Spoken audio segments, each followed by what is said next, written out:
소득세를 세특하기 위해서는 또는 소득세뿐만 아니고 뭐 양도소득세, 상속증여세, 우리나라의 대부분의 세금은 누진세다. 즉 누진세가 뭔지 정확하게 아는 것이 세테크에 가장 중요합니다. 가장 중요합니다.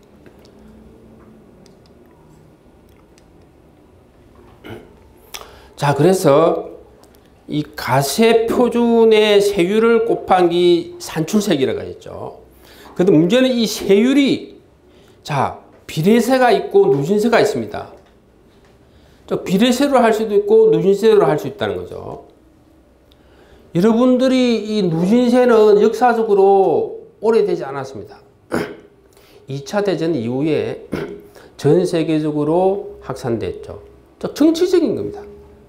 그냥 10%, 20% 이렇게 단일 세율로 할지 누진세로 할지는 정치적인 판단의 문제라는 거죠. 우리가 부의 공정한 분배가 2차 대전 이후에 정치적으로 각광을 받으면서 누진세 제도가 생긴 거고, 지금도 전 세계적으로 한 20개국가, 예를 들어 소련 연방에서 독립한 대부분의 국가들은 단일 세율, 즉 뭐 10%, 20% 단일하게 그냥 세율을 매깁니다. 예. 그래서 대표적으로 부가가치세 10%가 비례세고, 자 누진세라는 것은 가세 표준이 클수록 높은 거를 높은 세율이 적용되는 거다라는 거. 그리고 보통 우리가 실효세율이라는 기사를 보시면은 실효세율이라는 단어를 많이 씁니다. 실효세율이 뭐냐? 자, 이 결정세액을 연봉으로 나눈 것이 실효세율이다. 이것도 하나 기억해 두세요. 이 결정세액을 연봉으로 나눈 것, 즉 자기가 실제적으로 연봉 대비해서 얼마의 세금을 내는지를 알려주는 지표가 실효세율이라는 개념입니다. 자, 그러면은 누진세에 대해서 알아보도록 하겠습니다. 자, 우리가 가세표준 구간이 쭉 이렇게 올라가면서 세율이 쭉 높아집니다. 그래서 이게 법정세율을 명목세율이라고 그러죠. 이렇게 쫙 누진적으로 올라가죠. 그래서 이 소득세 세율에서 10%가 지방소득세입니다. 10%가 지방소득세가 따라 붙는다는 거죠. 그래서 실제적인 세율은 이렇게 되는 겁니다. 자, 보시면 알겠지만은 1200만 원 이하에서 6.6%에다가 16.5%로 딱 뛰죠. 그래서 9.9%가 인상됩니다. 그래서 9.9, 9.9, 12.1 굉장히 세율이 이렇게 단계적으로 높게 올라갑니다. 자, 그래서 여러분들이 가세표준이 만일에, 자, 가세표준이라는 것은 총 연봉에서 소득공제를 뺀 거라 그랬죠. 자, 이것이 2천만이라 그러면은, 자, 이 1200만 원까지는 6%, 자, 1200 초과 한금이 800만 원이잖아요. 자, 800만 원에 대해서는 이 15%를 곱해줘서 더해서 세금을 계산한다는 거죠. 이게 192만 원 나옵니다. 자, 그러면 여러분들이 가세표준이 5천만 원이다. 5천만 원이면 이 산출세액을 어떻게 계산할까요? 생각해보세요. 5천만 원이면은, 그래서 상당 부분 여러분들이 누진세의 개념을 알고 계신 분도 있지만은 모르고 계신 분은 이거 계산기로 계산할 수 있어야 된다. 그래서 자, 5천만 원이면은 어떠냐? 지금 보세요. 1200까지는 6%, 예. 1200 초과 4600만 원까지는 15%. 자, 5천만 원 같으면 4600 초과한 금액이 400만 원이죠. 400만 원에 대해서는 24%를 제공한다는 거죠. 예. 자, 그래서 이렇게 계산하는 거다. 예. 678만 원이 나옵니다. 예. 그리고 이 가세표준은 우리가 인플레이션이 되더라도 움직이지 않는다. 그래서 물가 연동이 안 된다는 것도 기억해 두시고, 자, 여기서 나오겠죠. 자, 내가 미혼인데 아버지하고 같이 살아요. 근데 부양가족이 어머니, 동생이 있어. 누가 공제받아가면 유리하냐?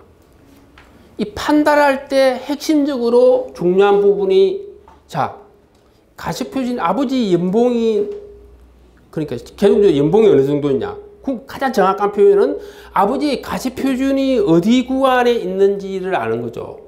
자, 아버지가 여기에 있고 내가 여기에 있다 그러면 당연히 어머니와 동생을 내가 받는 것이 유리합니다. 뭐 100% 정답은 아니지만은, 예. 자, 그리고 맞벌이 부부도 똑같고요. 예. 그리고 집주인이 월세 세액공제를 받을 때 집주인이 끌어야 합니다. 왜 끌어야 하는지도 여러분들이 이 누진세를 알시면 이해하기 굉장히 쉽다. 자, 집주인이 의사예요. 종합병원 의사야. 그러면 어디 구간이 있겠어요? 의사 중에서 좀 잘 나가는, 지금 직급이 좀 높다 하면은 저기에 있죠. 여기에. 자, 46.4% 구간에 걸린다는 거죠. 예를 들면 지금 저기에서 건강보험료까지 하면은 딱 절반 50%예요, 50%. 그래서 의사인 집주인이 월세를, 예를 들면 만일에 월세 수입은 어떻게 보면 근로소득 플러스 사업소득이 되는 거죠. 그래서 5월달에 학생신고를 해야 됩니다. 자, 그때 내가 집주인이 월세를 1,000만 원 받으면은 500만 원은 누가 가져간다? 정부가 가져간다. 그래서 예를 들면은 집주인이 끌어야 한다. 물론 집주인이 아까 예를 들어 부동산 임대소득만, 월세소득만 있으면 세부담은 크지 않습니다. 그렇지만 집주인들은 상당수 부자들이 많겠죠. 예. 그래서 그렇게 한다는 거. 그리고 성형외과 의사가 10% 깎아줄게, 현금으로 주세요. 그것도 이해가 되죠? 여러분들 이 표 보니까. 예. 심리적으로. 자, 연봉이 7,400만 원인데 물가가 3% 인상됐고, 자, 임금이 3% 인상됐습니다. 그러면 여러분 실질임금은 제로죠. 한 푼도 안 올라서 실질임금. 근데 세금은 안 오를까요? 예, 그렇지 않다는 거죠. 예. 우리가 현행소득세법은 물가, 그러니까 인플레이션을 감안하지 않는다는 거죠. 그래서 실질임금이 오르지 않더라도 무조건 연봉이 222만 원이 올랐잖아요. 이 222만 원 올란 거에 세금을 악착과 같이 징수를 한다. 겁니다. 자, 얼마나 징수를 할까요? 자, 이분은 연봉이 7,400만 원이기 때문에, 이 경계 구간이 예를 들어 이렇게 됩니다. 지금 보면은 7,400만 원 같은 경우는 여기에 걸립니다. 여기. 연봉이 대략 7,400만 원 같으면 이 12% 경계 구간에 걸리는 거예요. 여기서 연봉이 조금 오르면은 24% 올라간다는 거죠, 세율이.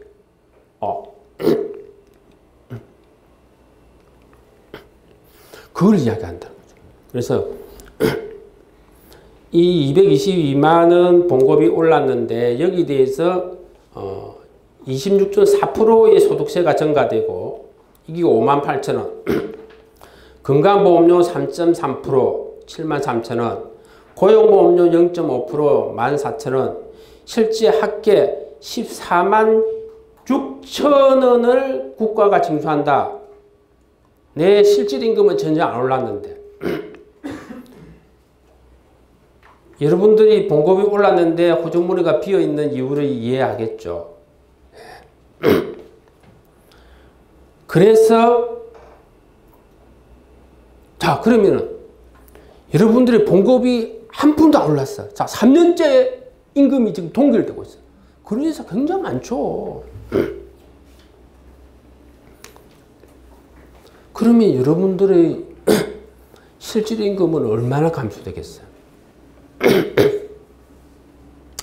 오늘 제 강의를 들으면은 이 정도 여러분들이 이해하시면은 대한민국의 상위 어떻게 보면 세금에 대한 지식은 거의 0. 상위 1% 안에 들어가는 거예요. 1%. 국회의원 중에서 이거 이해하는 사람 거의 없어요. 독일에서는 이 냉혹한 누진세, 즉 소득세제가 물가를 감안하지 않고 자 누진세 구조로 되어 있어서 근로자한테 굉장히 불리하다는 것은 정치적으로 굉장히 있습니다. 근데 한국에서 국회의원 중에서 이거 아는 사람 내가 봐서 거의 없을 거예요. 뭐 근로자도 마찬가지잖아요. 정확하게 자기가 왜 호주머니가 봉급이 인상이 되는데 왜 호주머니가 비어 있는지를 여러분들이 모르고 있기 때문에 이 문제가 해결이 안 되는 거예요. 자, 3년째 봉급이 동결됐어요. 그러면 여러분들은 물가 인상률만큼 일단 실질임금이 감소가 되잖아요. 그것뿐만 아니고 세금이 오르죠. 무슨 세금이요? 건강보험료. 매년 오르잖아요. 2001년에 비해서 지금 딱 2배 올랐어요. 2배. 매년 조금씩 오르는데 이 문제는 뭐냐 하면 이게 내 봉급이 동결됐는데도 계속 오르는 거예요. 국민연금도 상한액이 조금씩 오르죠. 그래서 최고 상한에 걸려 있는 연봉이 5천만 원대. 5천만 원대 같은 경우는 뭐 봉급이 오르지 않더라도 전년에 비해서 국민연금이 뜁니다. 예.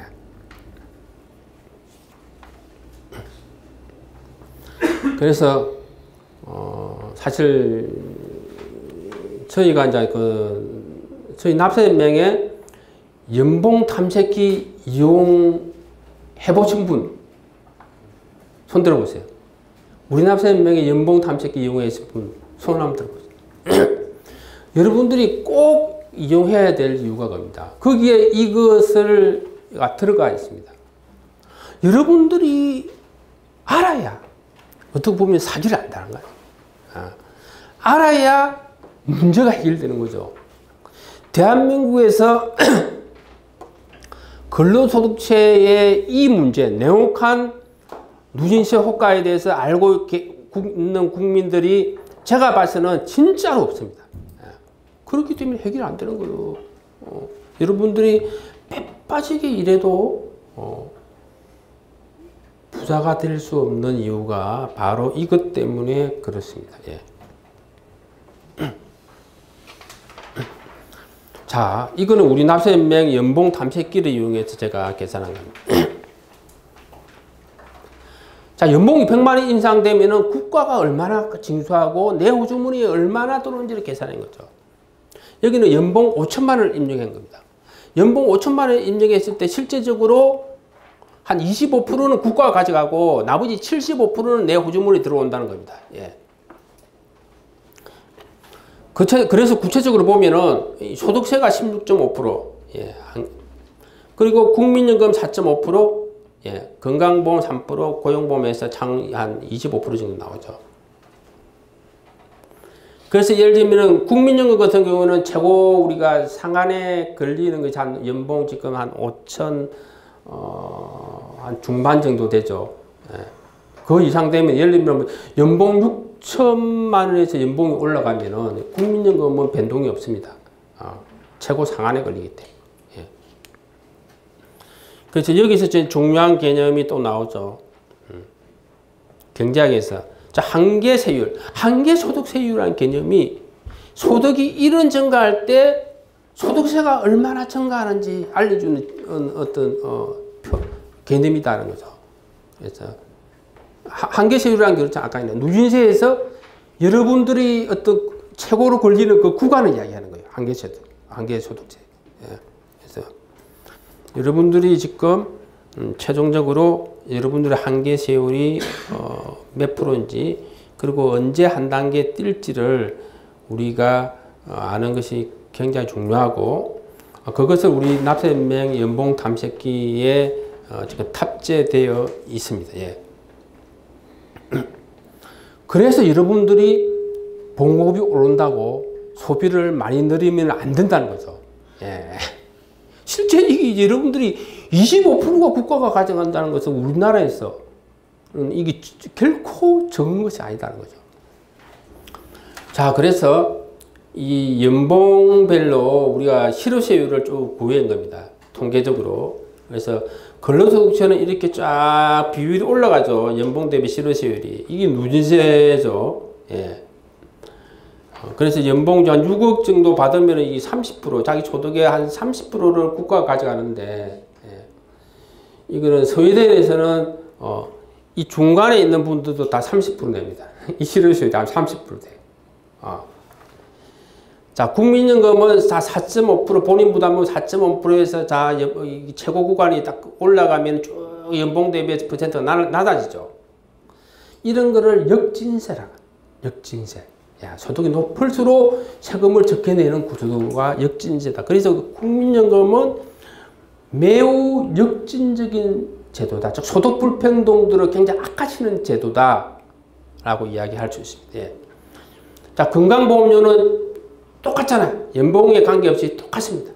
그래서 이거는 이제 비례세다. 이렇게 연봉 대비에 똑같기 때문에. 그런데 담배세 볼까요? 자, 담배를 하루 한갑 피웠을 때 1년에 121만 원의 세금 냅니다. 담배세는 연봉 대비해서 자, 세율이 쭉 거꾸로 내려가죠. 자, 이것도 역진세. 그 담배세는 2배로 역진적이다 이런 표현을 씁니다. 왜 그럴까요? 가난한 사람이 담배를 많이 피우잖아요. 그래서 2배로 역진적인 세금이다. 불공평한 세금이다. 이렇게 이야기하는 거죠. 그래서 여러분들이 이 표만 딱 보더라도 자, 우리나라에서는 전체 근로소득세 세수보다 국민연금하고 건강보험료 1년에 걷어가는 보험료가 더 큽니다. 그래서 우리나라 세제는 자, 스웨덴 같은 경우 이렇습니다. 자, 국민들한테 세금을 쫙 걷어가지고 예를 들면 복지를 하고 나면은 그러니까 소득 불평등도가 굉장히 개선이 됩니다. 그러니까 즉 시장 소득은 굉장히 불평등하지만은 세금을 우리가 소득이 많은 사람한테 많이 걷기 때문에 이걸 복지를 하고 나면은 사회가 굉장히 많이 좋아지죠. 분배가. 우리나라는 그렇지 않다는 거죠. 우리나라에서 OECD 국가에서 최저다. 거의 소득 불평등 행사해서 그게 안 돼, 안 된다. 이것만 보시면 됩니다.